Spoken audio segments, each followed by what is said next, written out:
긴급 속보입니다. 펜타곤이 극비 조사에 나섰습니다. 우리 딸들이 한국에서 돌아오지 않아요. 한국 파견 미군 여성의 충격 선언에 미국이 발칵 뒤집혔습니다. 엄마, 미국엔 절대 안 돌아갈 거야. 더 놀라운 건 이 여성만이 아니라는 거죠. 북한과 고작 60km 떨어진 최전방, 김정은의 미사일이 날아다니는 그곳에서 미군 여성들이 줄줄이 정착하고 있습니다. 도대체 뭐가 있길래 세계 최강국을 버리고 이 작은 나라를 선택했을까요? 그 충격적인 진실, 지금 바로 시작합니다. 어느 금요일 오후 미네소타 공군기지 사이버보안부서는 평소와 같이 조용했습니다. 영하 20도의 날씨에 창밖은 하얗게 얼어붙어 있었죠. 저는 에밀리 톰슨 대위, 25살의 사이버보안 전문가입니다. 그때 갑자기 부서 전체에 긴급 소집 명령이 떨어졌습니다. 펜타곤에서 특별 지시가 내려왔습니다. 한국 평택 기지로 여군 37명을 선발 파견합니다. 회의실이 순간 얼어붙었습니다. 한국? 북한 바로 옆 나라 아닌가? 김정은이 있는 곳 근처로 가라고? 옆자리 제시카가 속삭였습니다. 거기 아직도 전쟁 중 아니야? 다른 동료가 걱정스럽게 물었죠. 저는 심장이 쿵쾅거렸습니다. 사이버 전공을 선택한 이유가 최전선을 피하기 위해서였는데 이게 무슨 일인가 싶었죠. 선발 기준은 명확했습니다. 사이버 보안 전문성, 아시아 문화 이해도, 적응력. 제 이름이 명단에 있었습니다. 손이 떨렸어요. 그날 밤 기숙사로 돌아와 노트북을 켰습니다. 구글에 한국 평택을 검색했죠. 첫 번째로 뜬 건 북한과의 거리였습니다. 고작 60km. 미네소타에서 옆 도시 가는 거리밖에 안 됐어요. 에밀리, 괜찮아? 룸메이트 사라가 걱정스럽게 물었습니다. 솔직히 무서워. 한국이 어떤 곳인지도 모르겠고 인터넷을 더 뒤졌습니다. 분담국가, 휴전선, 미사일 위협. 뉴스는 온통 부정적인 내용뿐이었죠. 하지만 이상했습니다. 한국 여행 유튜브를 보니 사람들이 너무나 평화롭게 살고 있었어요. 다음 날 출발 준비 브리핑이 있었습니다. 한국은 미국의 중요한 동맹국입니다. 여러분은 사이버 방어의 최전선에서 근무하게 됩니다. 최전선이라는 말에 또 심장이 뛰었죠. 저는 조용히 손을 들었습니다. 혹시 방탄조끼나 특수 장비가 필요한가요? 브리핑 장교가 잠시 멈췄다가 웃었습니다. 톰슨 대위, 한국은 여러분이 생각하는 그런 곳이 아닙니다. 하지만 직접 경험해보는 게 가장 좋을 겁니다. 그의 미소가 의미심장했어요. 도대체 무슨 뜻일까? 출발 이틀 전 엄마에게 전화했습니다. 엄마, 나 한국으로 발령받았어. 오 마이 갓. 거기 전쟁 지역 아니니? 엄마도 그렇게 생각해? 나도 잘 모르겠어. 전화를 끊고 창밖을 봤습니다. 미네소타의 차가운 겨울 풍경이 눈에 들어왔죠. 이곳이 그리워질까? 아니면 한국이 또 다른 집이 될까? 짐을 싸면서 고민했습니다. 방한복은 얼마나 가져가야 할까? 한국도 춥다고 들었는데. 결국 가방 절반을 겨울옷으로 채웠죠. 그리고 몰래 작은 호신용 스프레이도 넣었습니다. 마지막 날 밤, 동료들과 송별회를 했습니다. 1년 뒤에 무사히 돌아와. 거기서 김치만 먹고 살지 마. 북한 미사일 조심해. 농담 섞인 걱정들이 오갔습니다. 하지만 모두의 눈에는 진심 어린 걱정이 담겨 있었죠. 새벽 4시, 공항으로 출발했습니다. 차 안에서 계속 한국을 검색했어요. K-팝, K-드라마, 삼성, 현대. 생각보다 많은 것들이 한국 것이었습니다. 어쩌면 내가 한국을 너무 몰랐던 건 아닐까? 공항에서 다른 선발된 여군들을 만났습니다. 모두 비슷한 표정이었죠. 불안과 호기심이 섞인 얼굴들. 너도 방탄조끼 가져왔어? 누군가 작게 물었습니다. 응. 우리는 서로를 보며 어색하게 웃었어요. 비행기에 오르기 전 마지막으로 미국 땅을 밟았습니다.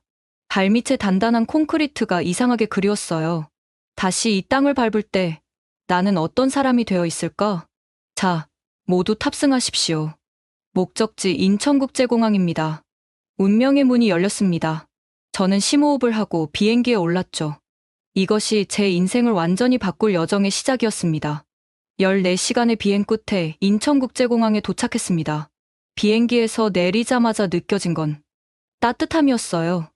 1월인데도 미네소타보다 훨씬 따뜻했죠. 여기 겨울 아니야? 옆에 있던 제시카가 놀랐습니다. 더 놀라운 건 공항이었습니다. 천장은 유리로 되어 있어 햇빛이 쏟아졌고 바닥은 거울처럼 반짝였어요. 벽면의 거대한 스크린에는 한국의 아름다운 풍경이 흘러나왔죠. 우와. 저도 모르게 감탄이 나왔습니다. 화장실에 들어갔다가 또 한 번 충격을 받았어요. 변기에 버튼이 가득했고 자동으로 뚜껑이 열렸습니다. 비데라는 것도 처음 봤죠. 이게 뭐야? 변기가 왜 이렇게 하이테크해?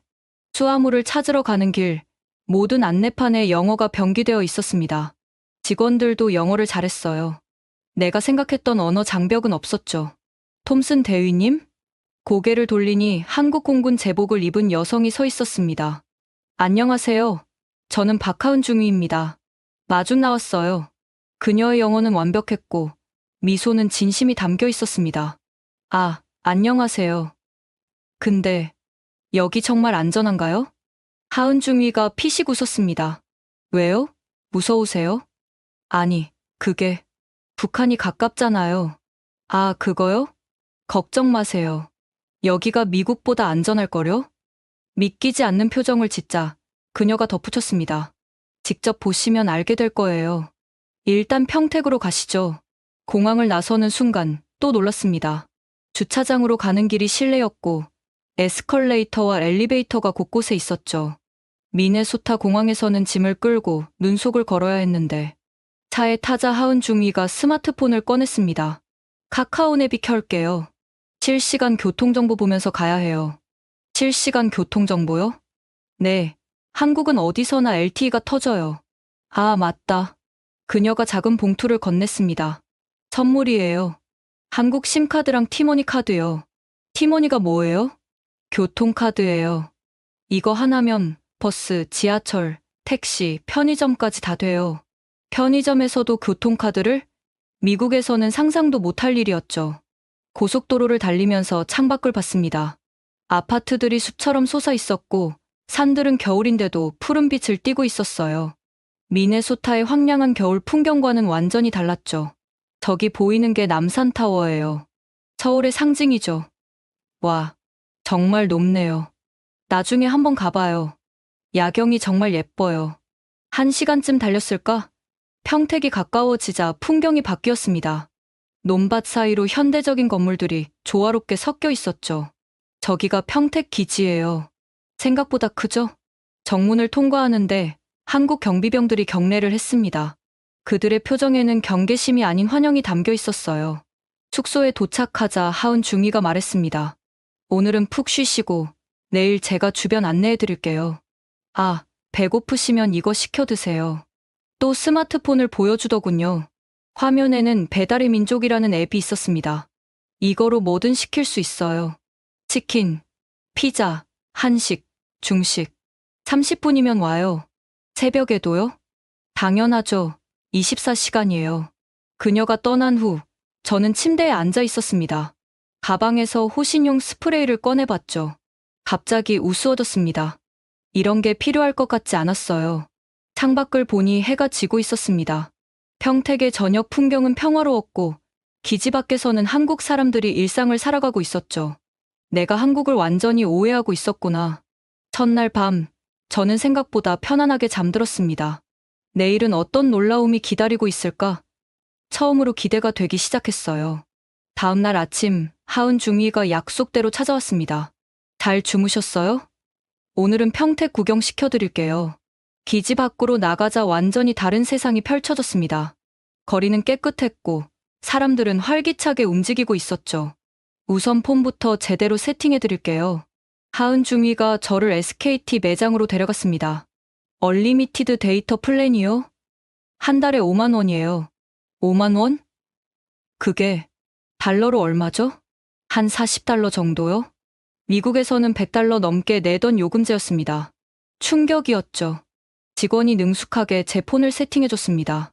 와이파이 비밀번호를 묻지도 않았는데 인터넷이 날아다녔어요. 여기 와이파이 비번이 뭐예요? 아니요. 그냥 데이터예요. 한국은 어디서나 5G가 터져요. 길거리에서 유튜브로 4K 영상을 봤습니다. 버퍼링이 없었어요.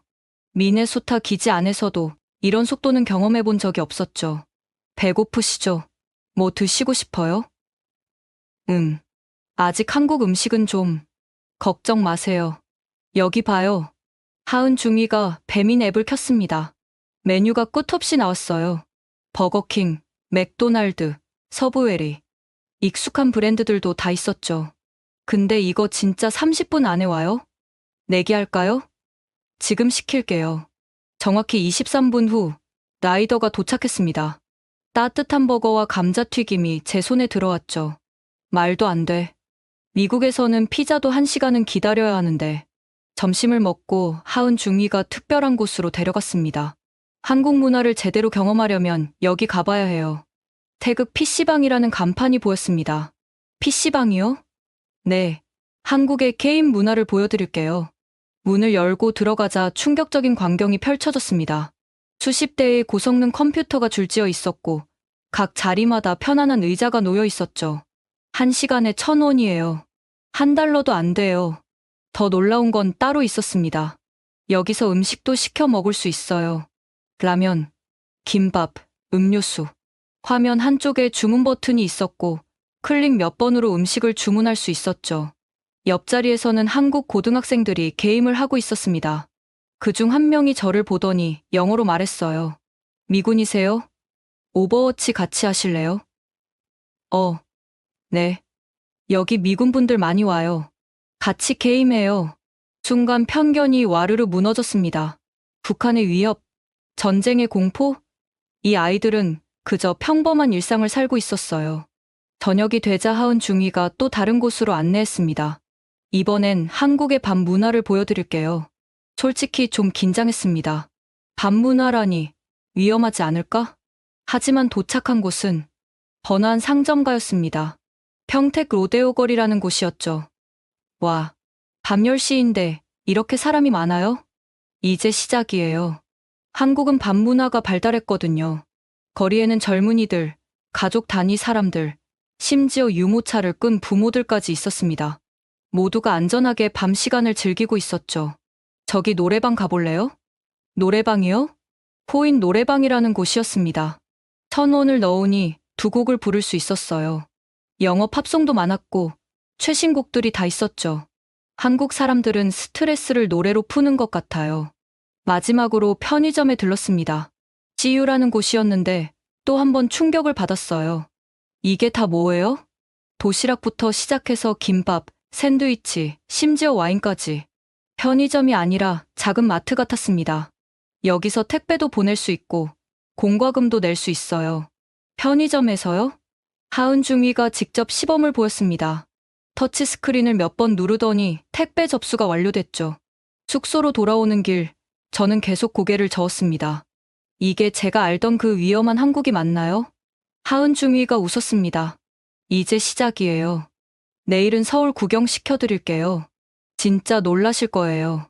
그날 밤, 침대에 누워 오늘 하루를 되돌아봤습니다. 빛 같은 인터넷, 30분 배달, 1,000원 PC방, 안전한 밤거리, 만능 편의점. 미국이 오히려 불편한 곳이었나? 생전 처음 드는 생각이었습니다. 내일 서울에서는 또 어떤 충격이 기다리고 있을까? 잠이 오지 않을 정도로 기대가 됐습니다. 일주일이 지났습니다. 매일이 놀라움의 연속이었죠. 그런데 아직도 한국 음식은 도전하지 못하고 있었어요. 김치 냄새만 맡아도 코가 매워졌거든요. 어느 날 점심시간, 하은 중위가 저를 데리고 기지 정문 밖으로 나갔습니다. 오늘은 특별한 곳에 모시고 갈게요. 정식당이라는 오래된 간판이 보였습니다. 건물은 낡았지만 왠지 정감이 갔죠. 어서 오세요. 하은이 왔네. 60대로 보이는 아주머니가 반갑게 맞아주셨습니다. 사장님, 제 미국 친구예요. 에밀리 대위님. 아이고, 어서 와요. 미군 손님이 오랜만이네. 식당 안은 아늑했습니다. 벽에는 오래된 사진들이 걸려 있었는데 흑백 사진 속에 미군들과 한국 사람들이 함께 웃고 있었죠. 저희 어머니가 1953년부터 이 식당을 하셨어요. 미군 부대 앞에서 70년 됐죠. 김정숙 사장님이 자리에 앉으며 이야기를 시작했습니다. 부대찌개 아세요? 아니요. 처음 들어요. 한국전쟁 끝나고 다들 굶주릴 때 미군 부대에서 나온 햄이랑 소시지로 끓인 찌개예요. 그때는 그게 최고 음식이었죠. 순간 가슴이 뭉클했습니다. 전쟁의 아픔이 음식이 되었다니. 우리 어머니가 미군 아저씨들한테 따뜻한 밥 해주고 싶어서 시작하신 거예요. 그때 미군들이 우리를 도와줬으니까요. 김 사장님이 주방으로 들어가더니 곧 김이 모락모락 나는 냄비를 가져왔습니다. 자, 한번 드셔봐요. 역사가 담긴 음식이에요. 빨간 국물이 무서웠지만 용기를 내서 한 숟가락 떠봤습니다. 이거 맛있는데요?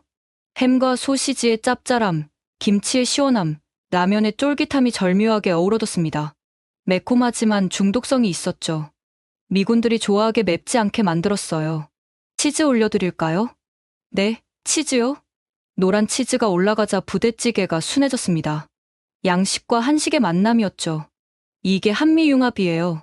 서로 다른 문화가 만나서 새로운 걸 만든 거죠. 먹으면서 벽에 사진들을 다시 봤습니다. 젊은 미군들이 김치를 먹으며 울상을 짓는 사진, 한국 아이들과 축구하는 사진, 함께 크리스마스를 보내는 사진. 저 사진 속 미군들도 처음엔 김치를 무서워했어요. 근데 나중엔 김치 없으면 밥을 못 먹었죠. 정말요? 여기 봐요. 이 아저씨는 제임스 스미스 상사였어요. 전역하고도 10년 동안 한국에 살다가 작년에 돌아가셨죠. 한국 이름도 있었어요. 김 제임스. 김 사장님이 낡은 노트를 가져왔습니다. 거기엔 수십 년간 이 식당을 다녀간 미군들의 이름이 빼곡히 적혀 있었어요. 다들 가족이었어요. 명절 때면 고향 못 간 미군들이 여기 와서 같이 떡국 먹고. 순간 목이 메었습니다. 이 작은 식당이 수십 년간 한미 우정의 공간이었다니. 자, 이번엔 이거 도전해보세요. 김 사장님이 작은 접시를 내밀었습니다. 빨간 것들이 담겨 있었죠. 김치예요. 겁내지 말고 한 번만 먹어봐요. 떨리는 손으로 김치를 집었습니다. 아삭 소리와 함께 매운맛이 확 퍼졌어요. 눈물이 핑 돌았지만 매워. 근데 뭔가 시원해요? 그게 김치의 매력이에요. 처음엔 맵지만 계속 먹으면 없으면 안 돼요. 그날 저는 부대찌개 한 냄비를 다 비웠습니다. 먹으면서 김 사장님의 이야기를 계속 들었죠. 2013년에는 주한미군 철수설 때문에 손님이 확 줄었어요. 근데 미군들이 안 가겠다고 난리였죠. 여기 음식 때문이래요. 정말요? 존슨 병장이라고 전역하면서 울더라고요. 김치찌개를 미국에서 어떻게 먹냐고. 하은 중위가 웃으며 말했습니다. 그래서 요즘 미군들이 김치 담그는 법 배우러 다녀요. 식사를 마치고 계산하려는데 김 사장님이 손을 저었습니다. 첫 방문은 서비스예요. 대신 자주 와요. 이제 여기가 에밀리 내 한국집이야. 밖으로 나오면서 뒤를 돌아봤습니다. 낡은 간판이 따뜻해 보였어요. 이제 한국 음식 괜찮아요? 하은 중위가 물었습니다. 네. 아니, 더 먹어보고 싶어요. 그날 이후 저는 매일 다른 한국 음식에 도전했습니다. 김치찌개, 된장찌개, 삼겹살, 불고기. 매운 것도 점점 잘 먹게 됐죠. 일주일 후 다시 정식당에 갔을 때 김 사장님이 놀라셨습니다. 어머, 김치를 그냥 먹네? 네. 이제 김치 없으면 밥이 안 넘어가요. 김 사장님이 노트를 가져오셨습니다. 여기 이름 적어요. 이제 정식당 가족이니까. 떨리는 손으로 제 이름을 적었습니다. 에밀리 톰슨, 2018년 2월. 그 순간 깨달았습니다. 저는 단순히 파견 온 게 아니라 70년 역사의 일부가 된 거였어요. 한국에 온 지 한 달이 지났습니다. 어느 날 저녁 숙소에서 넷플릭스를 보다가 답답해졌어요. 미네소타에서는 저녁 9시만 되면 밖에 나가는 걸 꺼렸는데 여기서도 그래야 할까? 에라, 모르겠다. 용기를 내서 밖으로 나왔습니다. 밤 11시였죠. 놀랍게도 거리는 환했습니다.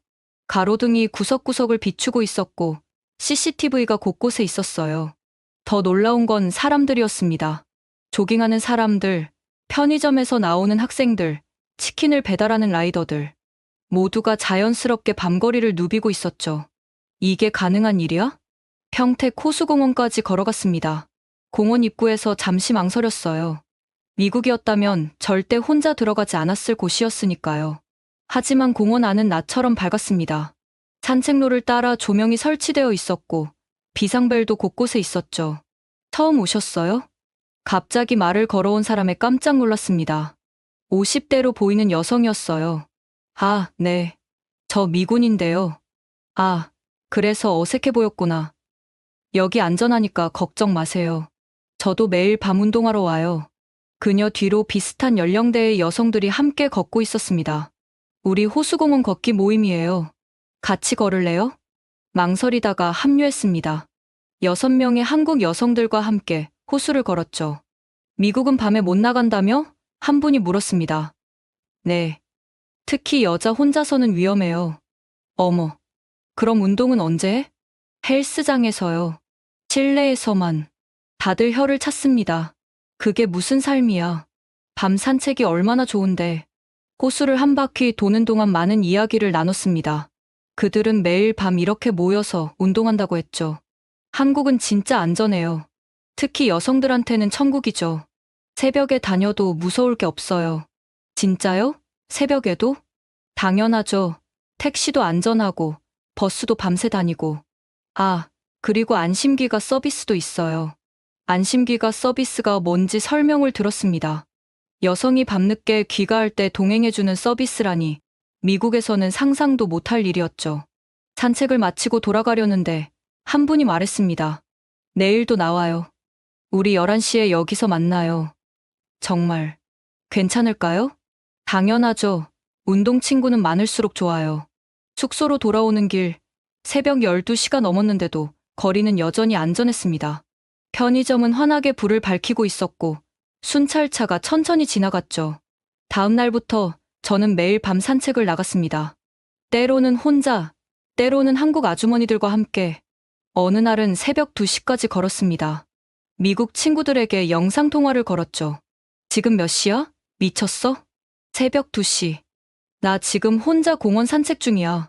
뭐, 위험하지 않아? 카메라를 돌려 주변을 보여줬습니다. 환한 가로등, 깨끗한 거리, 조깅하는 사람들. 말도 안 돼. 이게 진짜야? 친구들은 믿을 수 없다는 표정이었습니다. 한 달쯤 지나자 저는 야행성이 됐습니다. 낮에는 일하고, 밤에는 평택 곳곳을 탐험했죠. 심야 영화를 보러 가고, 24시 카페에서 책을 읽고, 새벽 시장 구경도 갔습니다. 모든 게 안전했어요. 특히 인상 깊었던 건 여성 안심 지킴이 집이었습니다. 위급할 때 도움을 요청할 수 있는 곳들이 동네마다 지정되어 있었죠. 이런 게 있다니. 편의점 알바생이 설명해줬습니다. 여기 스티커 보이죠? 이런 곳은 다 안전해요. 경찰이랑 바로 연결돼요. 어느 날 밤, 미국에 있는 엄마와 통화했습니다. 엄마, 나 지금 밖에서 전화하고 있어. 뭐? 몇 시인데? 밤 11시. 공원 벤치에 앉아 있어. 에밀리, 당장 들어가. 위험해. 엄마, 여기는 안전해. 진짜로. 엄마는 끝까지 믿지 못하셨죠. 미국에서는 상상할 수 없는 일이니까요. 지금도 저는 매일 밤 산책을 합니다. 별을 보며 걷고, 가끔은 호수에 비친 달을 봅니다. 이게 진정한 자유 아닐까요? 시간과 성별에 구애받지 않고 자유롭게 돌아다닐 수 있는 것. 한국이 준 가장 큰 선물은 밤의 자유였습니다. 기지 근처 스타벅스에서 일하던 어느 날이었습니다. 미군 동료들이 한국 할머니에게 둘러싸여 있는 걸 봤어요. 뭐 하는 거야? 다가가서 물었죠. 이 할머니가 우리한테 뭘 가르쳐 주려고 하시는데, 70대로 보이는 할머니가 스마트폰을 들고 계셨습니다. 아이고, 이 젊은이들이 카톡도 못 갈아서. 박순자 할머니였습니다. 놀랍게도 완벽하게 스마트폰을 다루고 계셨죠. 할머니가 왜? 우리 손주들이랑 영상통화하려면 이거 알아야 해. 내가 다 배웠지. 할머니는 능숙하게 카카오톡을 깔아주시고 사용법을 설명하기 시작했습니다. 자, 이게 카톡이야. 한국에서는 이거 없으면 바보야. 미군들이 어리둥절한 표정으로 따라했습니다. 미국에서는 아직도 문자 메시지를 쓰는데 여기서는 70대 할머니가 메신저 앱을 가르치고 있었으니까요. 프로필 사진도 넣어야지. 에이, 이 사진 별로야. 다시 찍어. 할머니는 미군들의 프로필 사진까지 일일이 챙겨주셨습니다. 이모티콘도 받아야 해. 무료로 받는 법 알려줄게. 저는 충격을 받았습니다. 미국에 계신 우리 할머니는 아직도 플리폰을 쓰시는데. 할머니, 어떻게 이렇게 잘 아세요? 동네 주민센터에서 스마트폰 교육 받았어. 일주일에 2번씩. 공짜야. 주민센터에서 노인들을 위한 디지털 교육을 한다니. 미국에서는 상상도 못할 일이었죠. 배달 앱도 깔아줄까? 요즘은 이걸로 장도 봐. 할머니는 쿠팡, 마켓컬리, 배민까지 설명해 주셨습니다. 새벽 배송 알아? 밤에 주문하면 아침에 와. 늙어서 장보기 힘든데 이게 얼마나 좋아. 한 미군이 물었습니다. 할머니, 인터넷 뱅킹도 하세요? 당연하지. 은행 갈 일이 없어. 다 폰으로 해. 할머니는 뱅킹 앱을 열어 보여주셨습니다. 이체, 공과금 납부, 심지어 주식 투자까지. 작년에 삼성전자 주식 샀는데 짭짤했어. 모두가 입을 다물지 못했습니다. 그날 이후로 박 할머니는 스타벅스의 명물이 되셨습니다. 미군들이 디지털 문제가 있으면 다들 할머니를 찾았죠. 할머니, 이 앱이 안 깔려요. 할머니, 와이파이 연결이 안 돼요. 할머니, 온라인으로 기차표 어떻게 사요? 할머니는 항상 친절하게 도와주셨습니다. 어느 날, 할머니가 저에게 특별한 것을 보여주셨어요. 이거 봐, 우리 실버 유튜브 채널이야. 순자 할머니의 디지털 라이프라는 채널이었습니다. 구독자가 5만 명이 넘었죠. 할머니가 유튜버세요? 그럼 노인들한테 스마트폰 쓰는 법 알려주는 거야. 수익도 쏠쏠해. 영상을 보니 정말 대단했습니다. 카메라 앵글, 편집, 자막까지 완벽했죠. 손녀가 처음에 도와줬는데 이제는 나 혼자 다 해. 그때 깨달았습니다. 한국은 나이가 디지털 격차의 이유가 되지 않는 곳이구나. 일주일 후, 저는 할머니를 따라 주민센터 스마트폰 교육에 참관했습니다. 강사는 20대 청년이었고, 수강생은 60대 이상 어르신들이었죠. 하지만 나이 차이는 전혀 문제가 되지 않았습니다. 자, 오늘은 인스타그램 스토리 올리는 법 배울 거예요. 어르신들이 진지하게 따라했습니다. 선생님, 필터는 어떻게 써요? BGM은 어떻게 넣어요? 수업이 끝나고 어르신들이 서로 인스타그램 팔로우를 하는 모습이 인상적이었습니다. 미국으로 돌아가면 뭐라고 설명해야 할까요? 한국의 할머니들이 미군들에게 디지털 기술을 가르친다고 하면 믿을까요? 오늘도 스타벅스에는 박 할머니가 계십니다. 최신 앱을 소개하시고 미군들의 디지털 고민을 해결해 주시죠. 에밀리야, 이번에 새로 나온 앱 봤어? 이거 진짜 신기해. 할머니 덕분에 저도 많이 배웠습니다. 나이는 숫자에 불과하다는 것, 배움에는 끝이 없다는 것을요. 3월의 쌀쌀한 어느 날, 한미 여군 합동 체력 훈련이 있었습니다. 솔직히 긴장됐어요. 한국 여군들은 얼마나 강할까? 체육관에 들어서자 한국 여군 20명이 이미 준비 운동을 하고 있었습니다. 다들 날렵해 보였죠. 안녕하세요. 저는 김태린 대위입니다. 오늘 재밌게 운동해요. 태린 대위의 영어는 유창했고 미소는 친근했습니다. 하지만 눈빛은 날카로웠죠. 먼저 5km 달리기 하겠습니다. 미군들 사이에서 신음소리가 났습니다. 5km라니. 달리기가 시작되자 한국 여군들이 앞서 나갔습니다. 특히 태린 대위는 토끼처럼 빨랐죠. 이러다 망신당하겠네. 있는 힘을 다해 뛰었지만 중간쯤 가니 숨이 턱까지 차올랐습니다. 언니, 힘내세요. 갑자기 옆에서 한국 여군이 속도를 맞춰주며 응원했습니다. 23쯤 돼 보이는 하사였죠. 언니? 나를 언니라고? 네, 미국 언니. 화이팅. 처음 들어보는 호칭이었지만 이상하게 힘이 났습니다. 결국 꼴찌에서 두 번째로 들어왔지만 한국 여군들이 박수를 쳐줬어요. 잘했어요. 처음 치고 대단해요. 다음은 팔굽혀펴기였습니다. 이번엔 자신이 있었죠.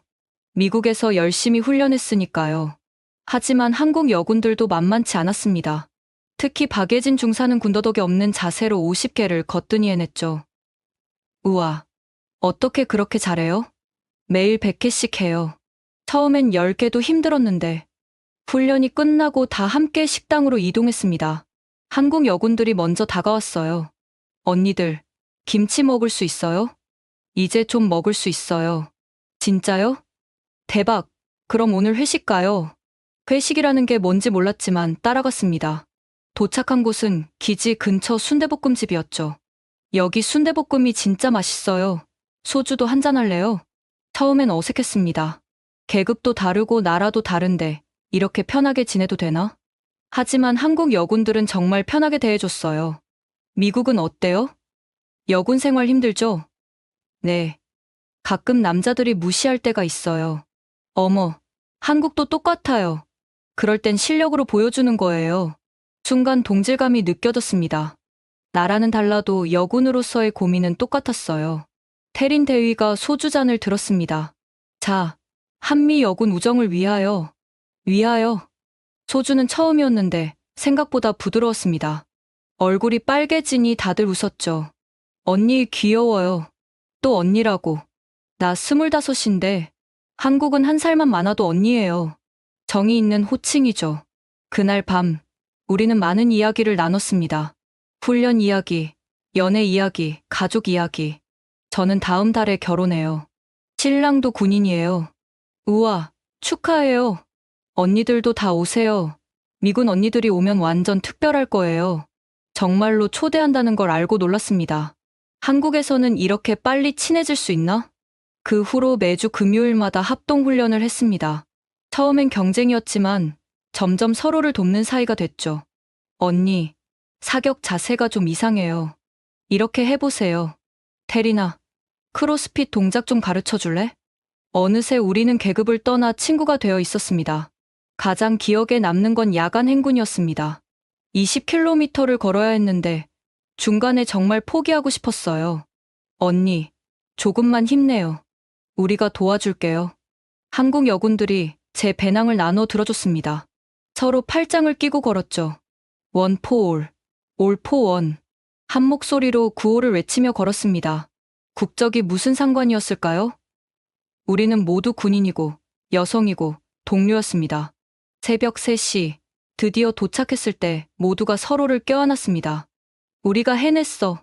언니들 최고. 지금도 매주 금요일이 기다려집니다. 한국 여군들을 만나는 날이니까요. 그들은 제게 언니라고 부르며 따뜻하게 대해줍니다. 이제 저도 그들을 동생이라고 부르죠. 국경을 넘은 자매에. 이것이 진정한 동맹 아닐까요? 9월이 되자 기지 전체가 들뜬 분위기였습니다. 한국인 직원들이 뭔가를 열심히 준비하고 있었죠. 추석이 뭐예요? 하은중위에게 물었습니다. 한국의 가장 큰 명절이에요. 미국의 추수감사절 같은 거죠. 가족들이 다 모여요. 추석 연휴가 시작되자 기지가 텅 비었습니다. 한국 군인들과 직원들이 모두 고향으로 떠났죠. 미군들만 덩그러니 남았습니다. 외롭겠네. 첫날은 그냥 넷플릭스나 보며 시간을 보냈습니다. 하지만 창밖으로 보이는 한국 가정들의 환한 불빛이 부러웠어요. 다음 날 아침 뜻밖의 전화가 왔습니다. 에밀리? 나 하은이야. 혼자 있어? 응. 기지에 나만 있는 것 같아. 그럼 우리 집 올래? 엄마가 초대하래. 정말? 괜찮을까? 당연하지. 30분 후에 데리러 갈게. 서둘러 준비했습니다. 뭘 입어야 할지, 선물은 뭘 가져가야 할지 고민됐죠. 결국 기지 매점에서 초콜릿과 와인을 샀습니다. 하은중이 집은 기지에서 차로 1시간 거리였습니다. 전통 한옥은 아니었지만 정원이 있는 아담한 2층 집이었죠. 어서 와요. 문이 열리자 따뜻한 공기와 함께 음식 냄새가 풍겼습니다. 하은중이의 어머니가 환하게 웃으며 맞아주셨어요. 아이고, 에밀리 왔구나. 은희한테 많이 들었어. 집 안은 사람들로 가득했습니다. 할머니, 할아버지, 삼촌, 고모, 사촌들. 대가족이 모여 있었죠. 미국 아가씨야. 진짜 금발이네. 키가 엄청 크다. 갑자기 관심의 중심이 되어 당황했습니다. 하지만 모두의 눈빛은 호기심과 환영으로 가득했어요. 이리 와서 한복 입어봐요. 하은 어머니가 예쁜 한복을 꺼내 오셨습니다. 저한테요? 그럼, 추석인데 한복 입어야지. 처음 입어보는 한복이었습니다. 치마가 발에 감겨 걷기 어려웠지만 거울을 보니 신기했어요. 내가 한국 사람처럼 보였거든요. 아이고, 이뻐라. 우리 막내딸 삼아도 되겠네. 할머니의 말씀에 모두가 웃었습니다. 부엌에서는 여자들이 음식을 준비하고 있었습니다. 저도 돕고 싶었지만 뭘 해야 할지 몰랐죠. 송편 만들어 봤어? 하은 중이가 물었습니다. 송편이 뭐예요? 추석에 먹는 떡이에요. 같이 만들어요. 하얀 떡 반죽을 동그랗게 빚고 안에 참깨와 콩을 넣었습니다. 처음엔 모양이 엉망이었지만 할머니가 손을 잡고 가르쳐 주셨어요. 이렇게. 살살. 그래. 잘한다. 만든 송편을 찌는 동안 차례 준비를 도왔습니다. 차례가 뭔지도 몰랐지만 다들 진지하게 준비하는 모습이 인상적이었죠. 이건 조상님들께 드리는 거예요. 감사의 마음을 전하는 거죠. 창 위에는 과일, 전, 나물, 고기 등이 정성스럽게 차려졌습니다. 가족들이 모두 절을 하는 모습이 경건했어요. 에밀리도 같이 해요. 우리 가족이니까. 어색하게 따라서 절을 했습니다. 이상하게 마음이 뭉클했어요. 차례가 끝나고 다 함께 둘러앉아 식사를 했습니다. 처음 보는 음식들이 많았지만 하나하나 설명을 들으며 먹었죠. 이건 토랑국이야. 추석에만 먹는 특별한 거야. 이건 동그랑땡. 할머니가 직접 만드신 거야. 맛있는 것도 있었고 낯선 것도 있었지만 가족들과 함께 먹으니 다 특별했습니다. 식사 후에는 다 같이 거실에 모여 이야기를 나눴습니다. 할아버지는 6.25 전쟁 때 미군들과의 인연을 말씀하셨죠. 그때 미군 아저씨들이 초콜릿을 줬는데 난생 처음 먹어보는 맛이었어. 삼촌은 주한미군 부대에서 일했던 경험을 이야기했습니다. 미군들 덕분에 영어를 배웠고 그게 계기가 되어 무역회사에 취직했지. 가족들 모두가 미군과의 인연이 있었습니다. 그들에게 미군은 먼 존재가 아니라 이웃이고 친구였어요. 저녁이 되자 사촌들이 화투를 꺼냈습니다. 언니, 고스톱 할 줄 알아요? 아니요. 어려워 보여요. 쉬워요. 제가 가르쳐 드릴게요. 처음엔 규칙도 모르고 헤맸지만 점점 재미있어졌습니다. 이기면 박수, 지면 위로. 온 가족이 함께 웃었죠. 피 한 장 더. 고고. 아니야, 스톱해. 밤이 깊어가자 할머니가 제 손을 잡으셨습니다. 미국의 가족이 그립겠구나. 네. 좀 그래요. 여기도 내 집이야. 언제든 와. 우리가 내 한국 가족이야. 눈물이 핑 돌았습니다. 처음 만난 사람들인데 이렇게 따뜻하게 대해주다니. 집으로 돌아가는 길, 하은 중이가 봉투를 하나 건넸습니다. 엄마가 주래요. 열어보니 용돈이 들어 있었습니다. 이건 받을 수 없어요. 추석엔 어른들이 용돈 주는 게 전통이에요. 거절하면 서운해하세요. 뒤에는 할머니가 만든 송편과 전이 가득 담긴 통도 있었습니다. 혼자 먹지 말고 친구들이랑 나눠 먹으래요. 기지에 돌아와 방에 앉아 있으니 꿈 같았습니다. 타국에서 보낸 명절인데 외롭지 않았어요. 오히려 미국에서보다 더 따뜻한 명절이었죠. 다음 날 미군 친구들과 송편을 나눠 먹었습니다. 이거 진짜 맛있다. 어디서 샀어? 한국 할머니가 만들어 주신 거야. 내 한국 할머니. 그 말을 하는 순간 정말로 그런 기분이 들었습니다. 나에게도 한국 가족이 생긴 거였어요. 이제 추석이 제일 좋아하는 명절이 됐습니다. 가족의 의미를 다시 배운 날이니까요. 12월이 되자 마음이 복잡해졌습니다. 1년 파견 기간이 거의 끝나가고 있었거든요. 책상 위의 달력을 보며 한숨이 나왔습니다. 벌써 돌아가야 하나. 어느새 평택은 제게 집이 되어 있었습니다. 매일 가는 정식당, 함께 운동하는 한국 여군들, 밤마다 산책하는 호수공원. 이 모든 걸 두고 떠나야 한다니. 어느 날 저녁, 하은 중이와 치맥을 하고 있었습니다. 곧 돌아가야 하죠? 하은이 조심스럽게 물었습니다. 응, 다음 달이면. 아쉬워요. 이제 완전 한국 사람 다 됐는데. 맞았습니다. 저는 이제 젓가락질도 완벽하고 김치찌개도 끓일 수 있고 심지어 택시 기사님과 한국어로 대화도 가능했죠. 연장 복무라는 것도 있대요. 하은이 말했습니다. 연장 복무? 네. 1년 더 있을 수 있어요. 물론 심사를 통과해야 하지만 그날 밤 잠을 이룰 수 없었습니다. 미국으로 돌아가면 뭐가 기다리고 있을까? 차가운 미네소타의 겨울, 불편한 대중교통, 위험한 밤거리. 다음 날 상관에게 조심스럽게 물어봤습니다. 혹시 연장 복무 신청이 가능한가요? 뜻밖에도 상관은 웃었습니다. 톰슨 대위, 실은 내가 먼저 제안하려고 했어. 자네가 한국 적응을 너무 잘해서 말이야. 알고 보니 제 근무 평가가 최상급이었습니다. 한국 군과의 협력, 현지 문화 이해도, 언어 능력 등 모든 면에서 높은 점수를 받았죠. 본부에서도 자네 같은 인재가 더 오래 있기를 바라고 있어. 일주일 후 연장 복무가 승인됐습니다. 소식을 들은 한국 친구들이 다들 축하해줬어요.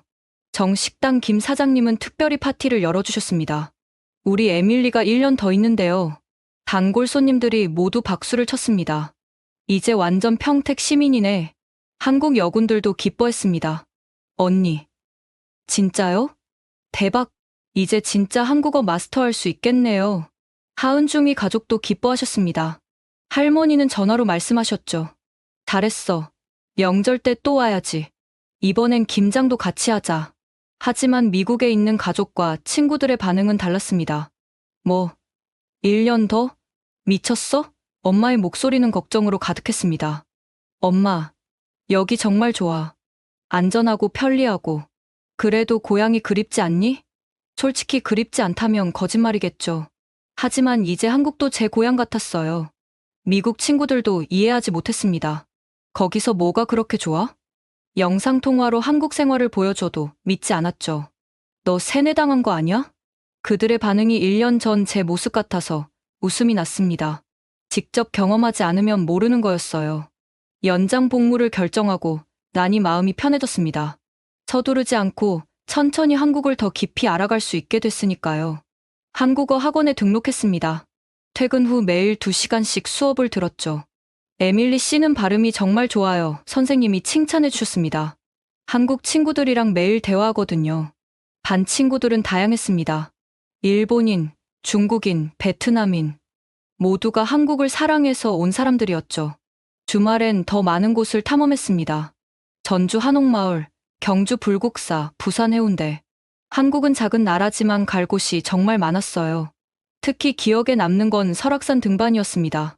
한국 여군들과 함께 갔는데 정상에서 본 풍경이 장관이었죠. 언니, 한국 어때요? 태린이 물었습니다.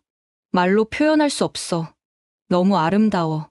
산 정상에서 소주를 한 잔 했습니다. 차가운 바람, 뜨거운 소주, 따뜻한 친구들. 완벽한 순간이었어요. 시간이 지날수록 한국 생활이 자연스러워졌습니다. 아침엔 김치찌개와 계란말이로 식사하고, 점심엔 부대 식당에서 비빔밥을 먹고, 저녁엔 치킨과 맥주를 즐기는 일상. 너 완전 한국인 다 됐네? 미국에서 방문한 동료가 놀랐습니다. 한국 생활이 나한테 맞나 봐. 이제 사람들이 저를 보고 외국인이라고 바로 알아채지 못할 때도 있었습니다. 한국 옷을 입고, 한국 화장품을 쓰고, 한국식으로 행동하니까요. 특히 뿌듯했던 건 한국어로 전화 주문을 완벽하게 할 수 있게 된 것이었습니다. 여보세요. 치킨 한 마리 주문할게요. 양념 반 후라이드 반이요. 네. 주소 말씀해 주세요. 평택시. 전혀 막힘없이 주문을 마쳤을 때 스스로가 대견했습니다. 연장 복무 결정은 제 인생 최고의 선택이었습니다. 1년 더 이 놀라운 나라에서 살 수 있게 됐으니까요. 그리고 마음 한구석에서는 알고 있었습니다. 1년 후에도 아마 떠나고 싶지 않을 거라는 거요. 2019년이 시작됐습니다. 이제 한국은 낯선 곳이 아니라 익숙한 일상이 됐죠. 가장 큰 변화는 정식당에서 시작됐습니다. 어느 날 김 사장님이 제안하셨어요. 에밀리야, 주말에 시간 있으면 여기서 좀 도와줄래? 네. 제가요? 미군 손님들이 많이 오는데 영어 메뉴판도 만들고 주문도 받고. 어때? 믿기지 않았습니다. 미군이 한국 식당에서 아르바이트를 한다고요? 하지만 정말 재미있었습니다. 주말마다 앞치마를 두르고 손님을 맞았죠. 어서 오세요. 웰컴. 미군 손님들은 저를 보고 깜짝 놀랐습니다. 에밀리, 여기서 뭐해? 아르바이트요. 부대찌개 드셔보세요. 진짜 맛있어요. 제가 추천하면 다들 믿고 주문했습니다. 한국 음식을 무서워하던 미군들도 제 설명을 들으면 도전했죠. 김치는 처음엔 맵지만 계속 먹으면 중독돼요. 저도 그랬어요. 어느새 저는 한국 음식 전도사가 되어 있었습니다. 더 놀라운 변화는 동네에서 일어났습니다. 에밀리 이모, 동네 꼬마들이 저를 알아보고 인사했습니다. 정식당에 자주 오는 아이들이었죠. 안녕. 오늘도 떡볶이 먹으러 왔어? 네. 이모가 주는 게 제일 맛있어요. 언제부터인가 저는 동네 사람이 됐습니다. 슈퍼 아저씨는 제가 좋아하는 과자를 따로 빼두셨고, 세탁소 아줌마는 제 이름을 기억하셨죠. 에밀리 씨, 군복 다 됐어요. 감사합니다. 평택 시민 축구단 응원도 시작했습니다. 처음엔 축구 규칙도 몰랐는데, 이제는 열혈 팬이 됐죠. 평택 FC 화이팅! 한국 사람들과 함께 응원가를 부르고 골이 들어가면 껴안고 기뻐했습니다. 특히 기억에 남는 건 동네 축제였습니다. 평택국제음악축제에 자원봉사자로 참여했죠. 미군 언니가 통역 도와주니까 진짜 좋아요. 담당자가 고마워했습니다. 축제 기간 동안 여러 나라 사람들을 만났습니다. 그들에게 평택을, 한국을 소개하는 게 뿌듯했어요.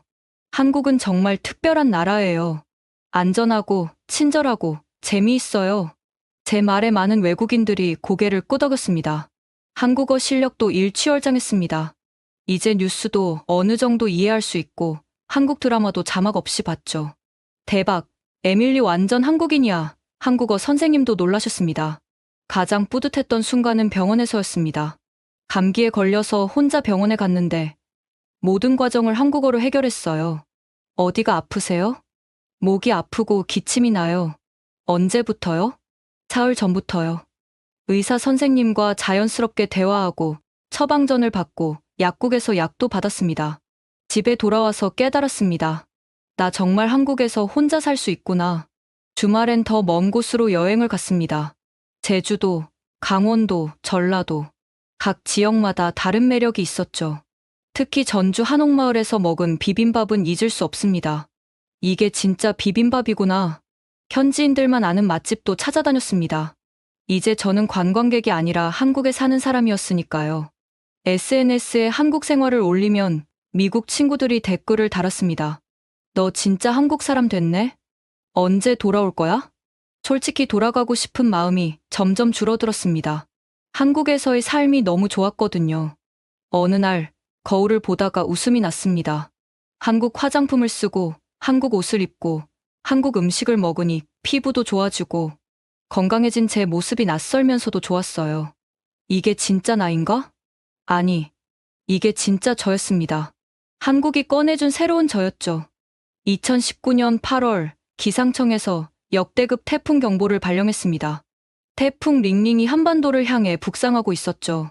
카테고리 4급 태풍이래요. 진짜 위험할 것 같아요.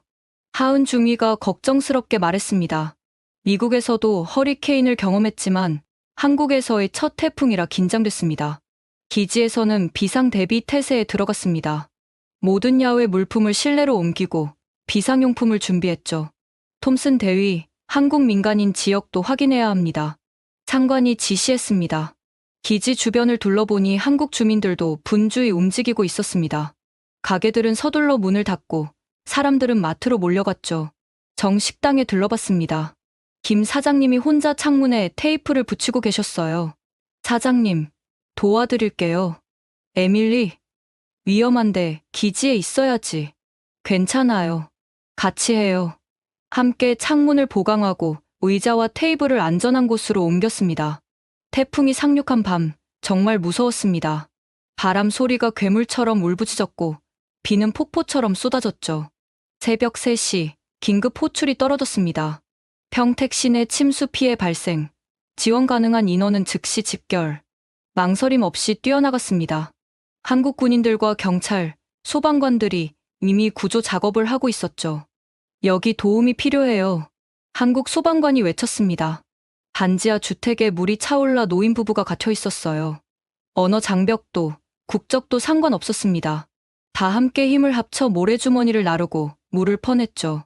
할머니, 제 손 잡으세요. 떨고 있는 할머니를 부축해 안전한 곳으로 모셨습니다. 할머니는 제 손을 꼭 잡으며 울먹이셨어요. 고마워. 정말 고마워. 날이 밝자 피해 규모가 드러났습니다. 기지 근처 저지대가 모두 물에 잠겼고 많은 상가들이 피해를 입었죠. 정식당도 마찬가지였습니다. 1층이 모두 침수됐어요. 아이고, 이걸 어떡해. 김 사장님이 망연자실해 하셨습니다. 그때 놀라운 일이 일어났습니다. 미군들이 하나둘 모여들기 시작한 거예요. 사장님, 저희가 도와드릴게요. 여기가 우리 식당이잖아요. 평소 정식당을 이용하던 미군들이 자발적으로 나선 겁니다. 장비를 가져오고 진흙을 퍼내고 청소를 시작했죠. 한국 주민들도 가세했습니다. 우리도 돕겠습니다. 같이 해요. 국경을 넘어선 협력이었습니다. 미군과 한국인이 함께 땀 흘리며 일했죠. 1, 2, 3. 무거운 냉장고를 함께 들어 옮겼습니다. 말은 잘 통하지 않아도 마음은 통했어요. 이틀 동안 쉬지 않고 복구 작업을 했습니다. 온몸이 진흙투성이가 됐지만 아무도 불평하지 않았죠. 여러분, 정말 감사합니다. 김 사장님이 눈물을 흘리셨습니다. 사장님이 저희를 가족처럼 대해주셨잖아요. 한 미군이 말했습니다. 이럴 때 돕는 게 가족이죠. 복구가 끝난 후 김 사장님이 특별한 결정을 하셨습니다. 오늘은 공짜예요. 다들 실컷 드세요. 미군과 한국인이 함께 앉아 부대찌개를 먹었습니다. 지치고 힘들었지만 모두가 웃고 있었죠. 이게 진짜 한미동맹이다, 누군가 외쳤습니다. 모두가 박수를 치며 환호했습니다. 그날 밤 숙소에 돌아와 일기를 썼습니다. 오늘 진짜 동맹이 뭔지 알았다. 종이에 적힌 조약이 아니라 서로를 돕는 마음이다. 어려울 때 함께하는 것. 그게 진짜 친구다. 태풍은 큰 피해를 남겼지만 동시에 우리를 더 가깝게 만들었습니다. 일주일 후 정식당이 다시 문을 열었습니다. 첫 손님은 복구를 도왔던 사람들이었죠. 자, 우리 영웅들 어서 와요. 김 사장님의 환한 미소가 모든 고생을 잊게 했습니다. 벽에는 새로운 사진이 걸렸습니다. 진흙투성이가 된 미군과 한국인들이 함께 웃고 있는 사진. 그 아래 작은 글씨로 쓰여 있었습니다. 2019년 8월, 태풍 링링. 국경을 넘은 우정. 이제 저는 확신했습니다. 한국은 단순한 근무지가 아니라 제 공동체라는 것을요.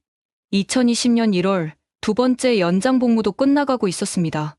이번엔 정말 결정해야 했죠. 미국으로 돌아갈 것인가 아니면 어느 날 아침 이메일을 확인하다가 놀라운 제안을 발견했습니다. 에밀리 톰슨 대위에게 한국 IT 기업 네이버에서 보안 전문가를 찾고 있습니다. 귀하의 프로필을 보고 연락드립니다. 민간 기업에서 스카우트 제의가 온 겁니다. 한국어 능력과 보안 전문성을 높이 평가한다고 했죠. 저녁 후 한국에서 일할 수 있다고? 며칠 동안 고민했습니다. 미국으로 돌아가면 펜타곤에서 좋은 자리가 기다리고 있었어요. 하지만 저녁에 호수공원을 걸으며 지난 2년을 돌아봤습니다. 매일 아침 정식당에서 먹는 김치찌개, 한국 여군들과의 끈끈한 우정, 안전한 밤거리, 따뜻한 이웃들. 내가 정말 이 모든 걸 두고 떠날 수 있을까? 하은중위와 상의했습니다. 언니, 진짜 한국에 남을 생각이에요? 응.